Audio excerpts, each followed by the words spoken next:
আসসালামু আলাইকুম, সবাই কেমন আছেন? আশা করি ভালো আছেন। আমিও ভালো আছি আলহামদুলিল্লাহ। তাল থাকতে থাকতে যদি তালের এই রেসিপিটা না বানান তাহলে অনেক কিছুই মিস হয়ে যাবে।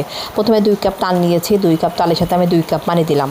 পানি দেওয়ার পর অল্প একটু লবণ দিলাম, আন্দাজ মতো লবণ দিয়েছি। লবণ দেওয়ার পর তালটা যখন ঘন হয়ে আসবে তখন আমি 2 কাপ মানে কাপ মেপেছিলাম সেই 2 কাপ সুজি দিয়ে দিব। সুজি দেওয়ার পরে আমি জিনিসটা আটার মতো একদম সুন্দর কাই করে দিব। কাই করে যখন সুজিটা ঠান্ডা হবে তখন এটা মধ্যে চুষি পিঠা বানাবো। এই চুষি পিঠাটা বানাতে আপনি 2 ভাবেই বানাতে পারবেন। আমি আজকে চুষি পিঠা দিয়ে দুধের ভিতরে কীভাবে দুধ চুষি বানাইছি সেটা আপনাদের দেখাচ্ছি। তারপরে হচ্ছে দুধ ঘন করে জাল দিয়েছি, সুন্দর করে ঘন করে এলাচ, দারচিনি, তেজপাতা দিয়ে, চিনি দিয়ে, ওর ভিতরে আমি নারকেলও দিয়েছি, দিয়ে সুন্দর করে দুধটা জাল দিয়ে নিছি। তারপরে দুধটা যখন একটু ঘন হয়ে আসবে তখন ওর ভিতরে আমি কাস্টার্ড পাউডার দিয়েছিলাম। কাস্টার্ড পাউডার দেওয়ার পরে কাস্টার্ড পাউডারের আমি সেমাইয়ের ভিতরে মানে চিনি জাতীয় মিষ্টি জাতীয় ভিতরে আমি একটু কাস্টার্ড পাউডার দিই, তাহলে একটু ফ্লেভারটা সুন্দর আসে, দুধটাও ঘন হয়। এরপরে আমি সেমাইগুলো দিয়ে দিছি।